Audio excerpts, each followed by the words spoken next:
Sorry to be late. Today is a year from the tragedy which occurred, which took the life of Philando Castile. It's one of the very most traumatic events that's occurred in my 6.5 years as governor of Minnesota, and it's had long-lasting traumatic effects on so many people who, from their own personal experience, life experience of family and friends, have experienced those kinds of tragedies and fears. And it's also had a terribly difficult, created a terribly difficult situation for many of our tremendous law enforcement men and women who risk their lives every day and night to keep the rest of us safe. As witnessed just the other day in New York with a horrific murder of a police officer. So everybody has been, I believe, brought to face with some of the pervasive challenges that we face here in Minnesota, which are difficult for people like me, especially older people who grew up in a pretty much homogeneous Minnesota environment and now are living in one of the many diverse states in the country. And an incident like this shows all of us that we have a lot more work ahead of us, a lot more we need to do working together to improve our quality of our relationships with one another and with the institutions of our society, with the communities in our society that reflect this increased diversity. Commemorate this year's passage, I have written a letter which I believe has been distributed to the chair and the executive director of the Post Board, following up on overwhelming recommendation from the council that I established on law enforcement community relations to name the training fund that was just established by the Minnesota legislature in a bipartisan basis to name that after Mr. Castile. I think it's appropriate to commemorate that this is what prompted, inspired the funding that I requested of the legislature, $10 million, and the legislature, to its enormous credit, exceeded that with $12 million of funding for training for on a voluntary basis for law enforcement officials and community members all over the state, because it's only by people working together who maybe now feel somewhat estranged from one another. It's only by them coming together and working together and realizing the common cause that we all have. We all live in this state. We all need to live together in this state, peacefully, harmoniously, constructively, respectfully. And it's my hope that this training will really be focused on that occurrence and making that a reality. So I've written this letter to the Post Board as the fund is administered by the board. So it's certainly their prerogative whether to proceed, but given the council's overwhelming recommendation and my support, I'm hopeful the Post Board will name this fund, training fund, in honor of Mr. Philando Castile. Also today, making appointments to the Post Board, including Mr. Castile's uncle, Mr. Clarence Castile, who to the Post Board as a public member, as part of this rapprochement of people in the communities of color with law enforcement, and bringing this kind of training program, which is so important to moving ahead together, and making sure that that community perspective is represented, and no one knows more emphatically from personal experience than Mr. Clarence Castile the effect of an incident like this on himself, on his family, Sister Valerie, and others who suffered that terrible loss. He's been exemplary in his participation on the council earning the respect of people from all spectrums, all different backgrounds and pursuits. And you have his bio, I believe, in front of you, or you can distribute that, but I think it's important to note that he's recently named a reserve officer in the St. Paul Police Department. So he's really committed himself in the aftermath of this tragedy to building upon it and creating a better Minnesota. And I have great respect and admiration for him for doing so, and for his sister Valerie. And I express my heartfelt sympathy on behalf of all Minnesota to them today. And I believe this is a very important positive step forward to begin to make healing part of our necessary priority throughout Minnesota. So with that, Clarence or Valerie?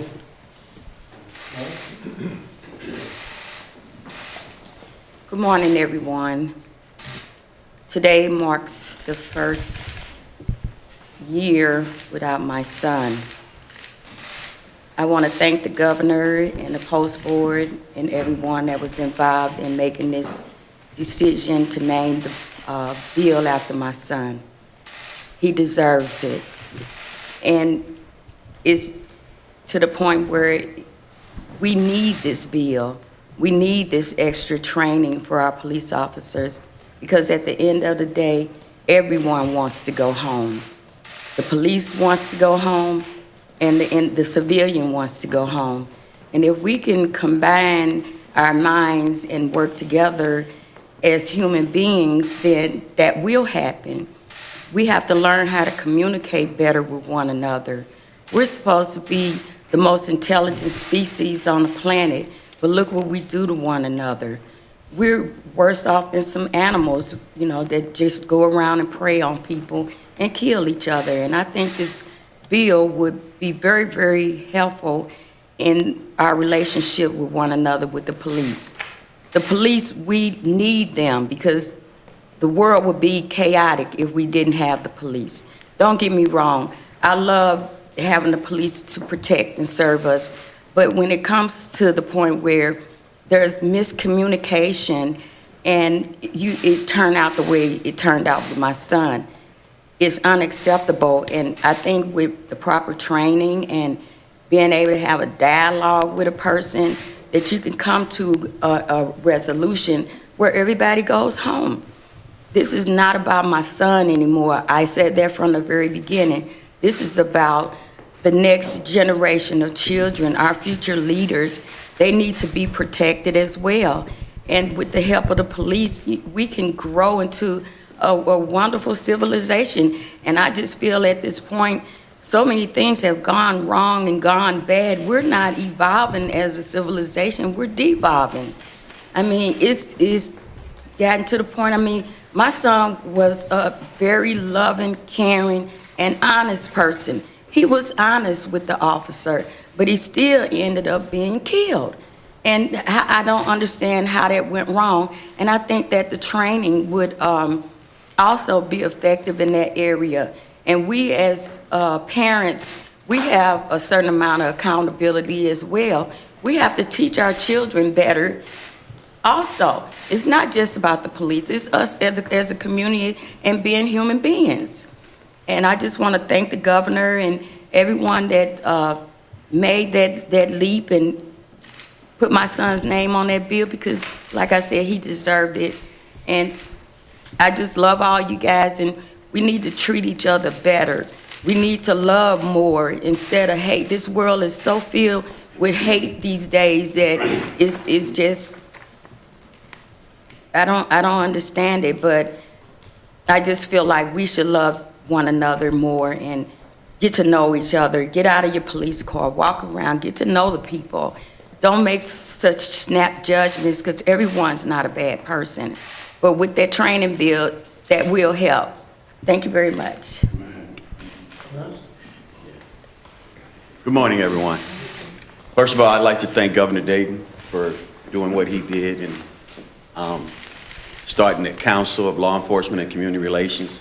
I want to say thanks to his staff for the support and the love and help that they gave our family from day one. In regards to the training bill, it's a wonderful thing. It was something that got started all the way back in August. Conversation actually started in August with me and Nate Gove from the Post Board, the director. It started in August and it rolled on, and by January, February, we had a bill. And it was a beautiful thing. So, and in regards to me being appointed on this Post Board panel, I'm really excited about that. And again, I would like to thank the governor and his staff. I don't have too much to say. I'm more of a man of action than a man of words, but thank you. Thank you very much. James Burrows is our Chief Inclusion Officer for the state of Minnesota, and I'm told the first such Chief Inclusion Officer of any state in the nation, which we're very proud. He has also organized and led this Governor's Council on Law Enforcement and Community Relations, and has been instrumental in building these relationships. So, Mr. Burrows. Thank you, Governor. First of all, good morning. I'd like to thank the Castile family, Governor Dayton, and everyone today. Today is a tough day because this is the year after Philando Castile was shot. My life changed at that moment, but my life changed for the better when I met the Castile family and Valerie and Clarence. And I want people to understand that this work that we're doing on the Governor's Council, this work we're doing in the state, is only going to be successful is if the families, the community, and others come together with collaborative solutions that can work for everyone in this state. One of the things that the council wanted to do and say to Clarence is, thank you for your service, Clarence. You've been tremendous in attending just about every meeting, wanting to be at every aspect of the training bill that was put together by law enforcement and community, and also to implement it. I will say this, the work starts now. It's not an end of the work today, it's the beginning of it. So naming the training bill after Philando Castile is a wonderful step. Putting Clarence on the Post Board Council, Post Board is a wonderful step, but the work is going to have to continue with implementation of training that's not only effective for officers, but also effective and inclusive of community. So one of the things that the Post Board will work with, and Clarence will do this as well, is making sure there's collaboration and that law enforcement and community work together to make this the first step in many that will take place to transcend Minnesota into something that's doing a lot of positive things around law enforcement and community relations. The last thing I'll say is the governor has had the opportunity to meet with quite a few community groups and community leaders, and also will meet with police chiefs in the upcoming week as well to get their input and feedback, and also have met with a lot of community leaders in our listening discussions as well around the council. No one has all the answers. The governor always asks the question, what can we do now? How do we move forward? And that's something that every Minnesotan can ask themselves and then provide input in moving this forward. So I want to thank Clarence and Valerie and making myself also a part of their families. We've done this work together. So thank you. With us today are other members of the Castile family, and State Representative Rena Moran, who's here, evidence her support. Appreciate very much you're all coming today as well. We'll open it up for questions on this subject. We'll move on to others afterward. Some of you mentioned the need for public involvement. The public needs to look, apparently needs to be trained too. $12 million, as I understand, for law enforcement. Governor, you and Valerie both said something about the public. What should be done to help the public understand and to better respond? Well, I think Valerie said it very well. We all need to broaden our understanding, and the way that some people treat police. I've been on police ride-alongs, and the way some people treat police who are there for their safety and protection is just really appalling. So, we all need to broaden our understanding that we're all human beings, and we're not demarked by our race, by the color of our uniform. But we're all human beings, that we share, as Valerie says, well, a common desire to all go home safely. And I believe this training, and one of the reasons I'm really glad that Clarence Castile has agreed to join the Post Board to be involved with shaping this training, it needs to be collaborative. There's law enforcement trainings going on, and some law enforcement agencies in Minnesota have done exemplary work already, and we're going to look at the best practices of what's already been done in Minnesota and elsewhere to build these better relationships. But I personally believe, and I urge the Post Board to engage other community members in designing and implementing this training, so it is a collaborative, so the very act of the training itself is bringing people together from disparate backgrounds and communities, and I think that it was absolutely necessary for the training to be effective. Go ahead. In regards to the community learning how to de-escalate situations just like the police, the community needs to learn how to de-escalate and learn conflict resolution skills as well. They may not have the funding, but we need to have people who are willing to go into schools and go into rec centers and teach our young people how to handle situations when they get into them. And that's one of the things that I plan on doing with the information and knowledge that I get from the St. Paul Police Department, from their reserve, program, and talking to other police officers and talking to the other board members on the post board. And as I go on through my learning in the post board, I'm sure I'll pick up some things from certain curriculums and things that I'll be looking over as well, which will help me be able to deliver this education to other people, meaning the community and younger people of color, of whoever's there listening. I plan on collaborating with people who run mentoring programs. That's the plan.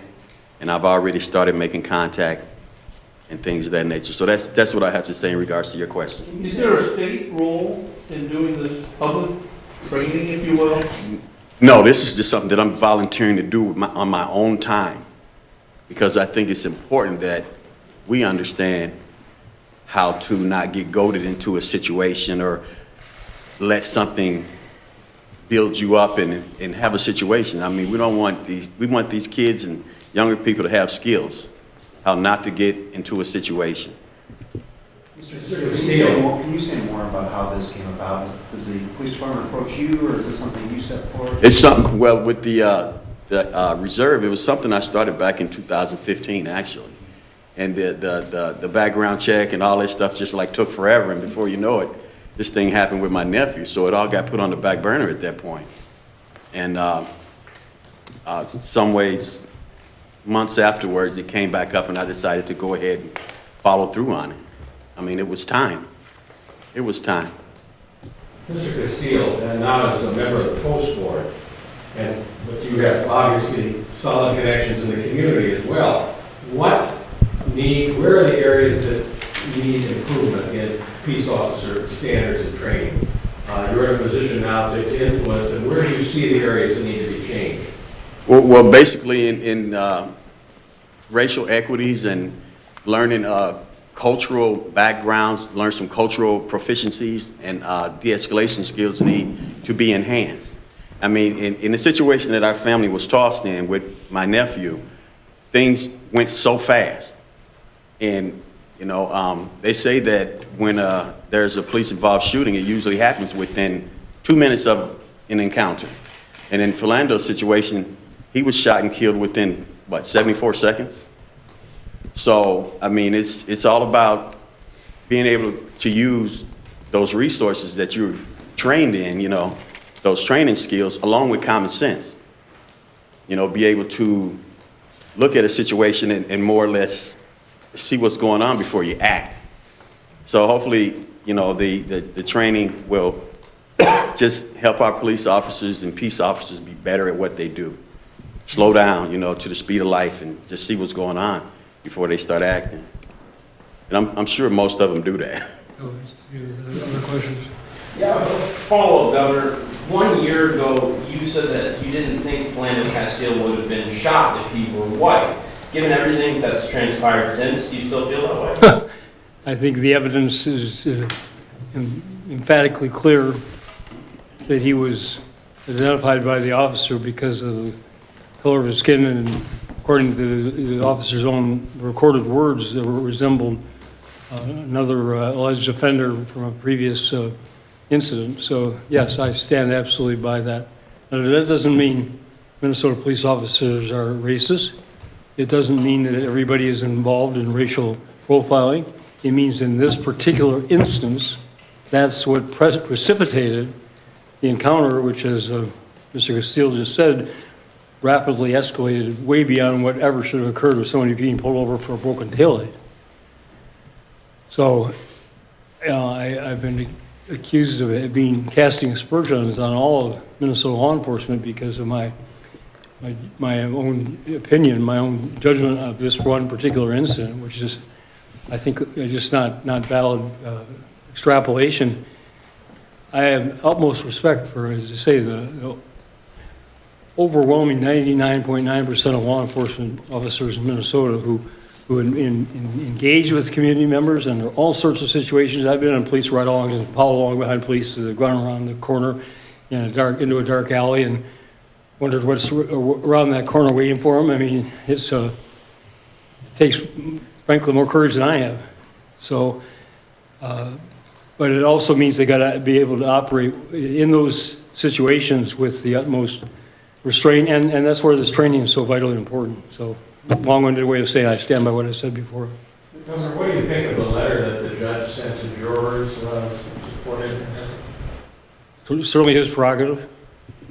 You know, I'm not a lawyer. I'm not trained in criminal law. I mean, he was making a point that he has the perfect right to make, and I don't have any comment on one way or the other. It's his prerogative. Governor, shortly after Mr. Castile was shot, you said justice will be served. Has justice been served? And I'd like to hear from the Castile family as well. Well, the way our system of justice works is, in this case, the county attorney brought charges, and a jury exonerated the officer from those charges. As the judge was saying in his letter, it was an application of the law as defined in state statute to the situation as the jurors proceeded. That is our system of justice. Whether I agree or disagree with that particular verdict, first of all, I'm not privy to all of the information that the jurors and others who sat through that trial for all those hours were, so I'm not going to pass judgment on that. I said before, the incident itself, I deplore the incident that occurred, the tragedy that occurred, befell Mr. Castile. It's one of the most traumatic, if not the most traumatic, events that's happened in my 6.5 years in terms of the long-lasting divide that's exacerbated unfairly, but irretrievably. And so I think, again, today, as Mr. Burrows says, well, is a day we're moving forward. Going back and revisiting, remembering what occurred is essential, but constantly revisiting it beyond this point, I think, becomes counterproductive. We have a responsibility, all of us who are engaged in public service, to do what we can to bring Minnesotans together. And that's the spirit of the training. That's the spirit of my appointment, Mr. Castile, to the Post Board. That's the mandate the Post Board has with regard to this training from the legislature. And that's what I intend to continue to work on as well. Do any of the members of the Castile family wish to address that? Anything else on this subject? Oh, go on. Oops, I'm sorry. Sorry. Hi, I'm Tracy Castile. And to answer your question, no.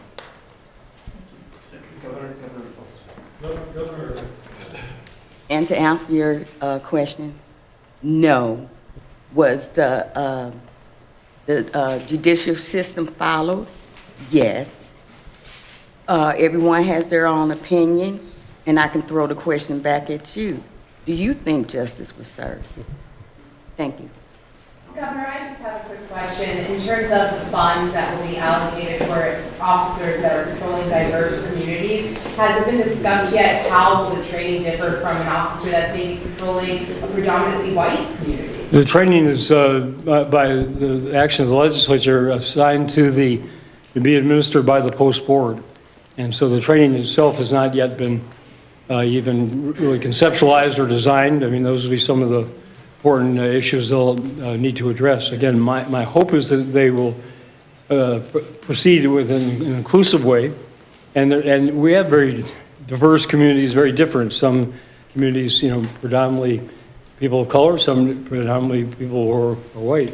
So, I mean, probably it's not a one-size-fits-all. And that'll be something I trust they'll take into consideration. Question. Just one final, if I may. And I detect you're not happy with the verdict, but you are in a position to potentially change the laws. My question is, should police application of force standards or use of force standards be reviewed in the state? You know, I'm not spending a lot of time in discussions with the legislature these days. We got 8 months, I believe it is, till the next legislative session. Certainly something I'll take a look at. Community groups, law enforcement groups, others take a look, but I don't have any basis to comment on that today. Question from Mr. Grove, if I may, about... Mr. Burrows? I'm sorry, yes, sir. Yes, sir. Is there any timeline as to when you want this curriculum to be online and when this training should start? Sure. As the governor said, the post board is going to be responsible for the training and the rollout of it. So the allocation, I believe, happened July 1st. Nate Gove, who's executive director of the post board, and his board chair, his board will work together on identifying vendors through the different locales. So let me be real clear. The post board allocation of this resource will go out to various police in different cities throughout the state of Minnesota. Those police stations and those police organizations will identify trainers to work with them, and those kind of parameters, large-scale parameters, will be set by the post board. It is our hopeful opinion and the governor's recommendation as well that it's not just your typical police trainers who've trained police for years, but also members of community are involved in designing and implementing that training as well. So the timing would be the response from the post board, and they'll make sure that they do that in a timely fashion, I'm sure. But we're hopeful that it's police officers and community together during the training. Mr. Burrows, I realize there's more meetings left, but as you approach the next report, September, I think you were aiming for, what are some of the types of recommendations that you're kicking around on this council? Sure, I don't want to finalize anything, but some of the things that have been identified by public members and also members of the council are looking at reasonable force standards, looking at de-escalation training, looking at diversifying our officer workforce from a racial perspective as well, increasing the diversity there. Some of the things that have been looked at as well as community policing, a better job of looking at how community and police interact when situations like this haven't happened or occurred, but just on a regular basis. Other things that have been looked at as well as how accountability for police officers. So when incidents do occur, even if they don't make it to a jury trial, what's the accountability from law enforcement internally through the unions and also through supervisors and managers. So those are just a few of the things we're continuing to look at. And I want to encourage folks to continue to give us feedback and come to listening sessions as well, because we want your opinion as well. Late September is still the... September 29th is the date. Mr. Castile, one additional. Do you believe that police use of force standards need to be looked at thoroughly in the state of Minnesota? Well, I mean, we could look at them, but I don't think we need to go and rewrite the whole book off of this particular incident. But they can be looked at, like I said, yes. Are there some areas where they're misdirected, where they need I'm not sure. I'm not that familiar with everything that happens in use of force and things. I'm not an expert there, so it's hard for me to answer that question. Okay. Okay. So say goodbye here a minute, and we'll turn to other subjects. Thank you very much. Thank you so much. You want to get out of line of fire now? Yeah. Start to go after me.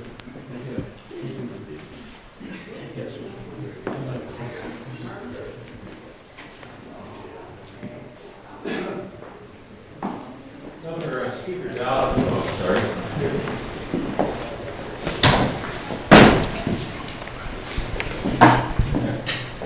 Speaker Dowd said a couple days ago that he had no plans to meet with you. He's confident that the court is going to rule in his favor, and then off we go from here. So what are your reaction? Well, that's what he said. You know, we're proceeding with the litigation. The chief judge of the district court is presiding, and we're waiting for his determination, and there really isn't any more conversation to be had until the court matters proceed further. If the ruling is not in your favor, then is your intent to appeal? Yes. My understanding, if the ruling is not in the legislature's favor, they intend to appeal, but both of us, I think both sides recognize that this is ultimately a matter that should be decided for the sake of Minnesota for now and for the future by the Minnesota Supreme Court. You've spoken several times in the past couple of weeks about reaching out to law enforcement and respect for law enforcement, And yet I haven't seen you have any public meetings with law enforcement, and they were not here with the police officer training fund. Have you had those meetings? I'm meeting tomorrow with the new director of the Minnesota Police and Peace Officers Association, and his predecessor, Danny Flaherty. I'm meeting tomorrow after that meeting with a group of police chiefs. So we are making this, my participation as inclusive as possible. Did you invite them here for this announcement? Did not. We invited the family. Other questions? Governor, there's some talk as the Enbridge Line 3 pipeline is discussed about the same thing happening here that happened in North Dakota. Do you have concerns? Do you have any preparations? Are you doing anything to prevent that? Well, I'm not going to prejudge, but certainly there are people who are, very alarmed by the prospect of the line.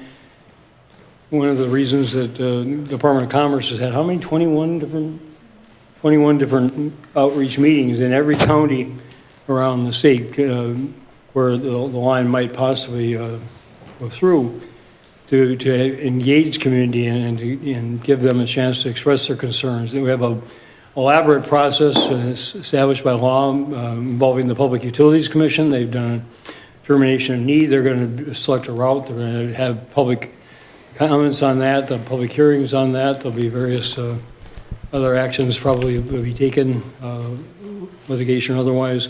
So I mean, this has a very defined set of procedures to go through before we get to a point of if it's approved and if there's a permitting is provided by the state agencies, which is another whole consideration. We're still quite a ways away from the kind of situation that you described. I've certainly thought about it. I certainly, based on what happened in North Dakota, very, very concerned about that, but it's premature to make any judgments at this point. Will you remind me if you support replacing Line 3? I've said that there's no environmentally guaranteed safe way to transport oil, and other forms of energy from one location to another. If it's not transferred by pipe, then it's transferred in most cases by trains, and we've seen the consequences of those mishaps and the damage they've done. Fortunately, I've seen them blow up here, and it's frightening experience. Fortunately, no loss of life. But so I mean, you got to weigh the one problem with another. I'm very concerned about the fact that Enbridge, the oil just travels through Minnesota, but as it does with the rail lines, travels through Minnesota to other sites. We don't receive a direct benefit from that, which is very concerning. But we'll have to see what the route is. We'll have to see how it proceeds. But I recognize the imperative to transport oil, electricity, and others from one source to another. And except for conservation, there's no totally environmentally friendly way to do so. Governor, you're headed up north this weekend, it sounds like, to fish on Mille Lacs. Does that reflect a continued concern about tourism dropping off and into walleye limitations on that lake? Well, I'm encouraged. I tried to get a motel reservation for tomorrow night, and everything's booked. So that's a good sign. I don't know if there's some local events or whatever. The bass fishing has been highlighted as the #1 bass fishing lake in the United States. And part of what I'm going up for is fishing for bass. Well, I dearly love to catch a muskie too at some point along the line, but there's also an excellent fishing lake for muskies. Is to tout the really positive aspects of Lake Mille Lacs and what it offers to anglers, and recognizing that doesn't replace walleye fishing, and no one's happy with the situation that we're in right now, and DNR and as Commissioner Landwehr just appointed a think outside the box group of experts from outside the DNR, from outside even the state of Minnesota, some of them, to take a fresh, complete new look at what we're doing and are not doing, try to restore the walleye population in the lake. I mean, so It's very frustrating for everyone involved in this administration, and it's very debilitating and damaging for people whose lives and occupations are affected by this serious problem. Did you just say as the governor of the state of Minnesota you had trouble getting a reservation in Mille Lacs? Well, I didn't pull any strings. Did you eventually find a room? If I had, I know somebody here would be on a different... I'm driving up there first thing that morning. I'm driving up early that morning. Anybody wants to tail me up there, I'm leaving at 6:30 Saturday morning. On a different subject, you're waiting for the federal government to approve the waiver on reinsurance. Any update on the status of that? And what about the Real ID extension request? Well, as you know, the Secretary of Health and Human Services approved the first step, said that our application is complete. Now they have a period of up to 6 months for public comment and review. I'm going to Washington next week for a couple of days before the National Governors Association meetings in Providence the end of the week. And one of the main meetings will be with Secretary Price and the new director of CMS and ask that they expedite that review as rapidly as possible. And what about the Real ID extension? I'm going to meet also with the Secretary of Homeland Security, Secretary Kelly, also to press that, make sure we're on track. I believe that we are. Everything we've had in terms of conversations ongoing, which preceded the administration or preceded the legislative session, everything has been, indicated that they're satisfied that we're on the necessary track and that we'll have a necessary extension, but I want to hear that directly from the Secretary. We'll start to get our first glimpse at what rates in the individual market will look like probably by the end of the month or at the beginning of August. Given all the uncertainty about healthcare, not only in Minnesota, but of course at the federal level, what's your level of concern about what those rates will look like? Well, I'm concerned, certainly. And, we've done a huge amount here in Minnesota with the first premium relief and then also the reinsurance, and which I believe, insurers should be very confident is taking effect in Minnesota, will take effect. And also the initiatives we've taken with the federal government, we've done absolutely everything, and I think far more than most states, to reduce the need for increases. But the companies make their own financial decisions. I'm not privy to what those are. We'll have to see what they are. We'll have to see what kind of participation there is in areas around the state and what kind of choices that provides for Minnesota consumers. But I'm not going to prejudge. Given the amount of money that you and lawmakers have put towards addressing these problems, should residents who are on these plans be upset if a double-digit increase or something in line with what's happened in the last several years comes their way again for 2018? Well, certainly the kind of increases we saw last year would be extremely upsetting and really underscore the need for the public option that I proposed in the last legislative session, which was denied. I noticed the Republican Nevada legislature passed such a version of a public option, and the governor there unfortunately vetoed it. But if the private, well, I'm not going to prejudge. Let's wait and see what happens. But that would be one alternative I would certainly propose. Again, both in terms of competitive rates as well as providing access and another option for people living in different parts of the state. Are you being kept abreast as to how many plans have submitted for offerings in the next round? Not what they're asking, but what I have not been told about the final decisions that have been made, which are being communicated, I think actually today, to the Commissioner of Commerce. I'll certainly follow up with him, but I don't have that information directly myself now. Everyone good?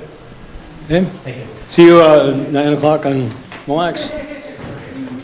What's that? 6:30 outside your house. Oh, yeah, well, yeah, if you want to ride up, yeah, that's great. Okay, thanks.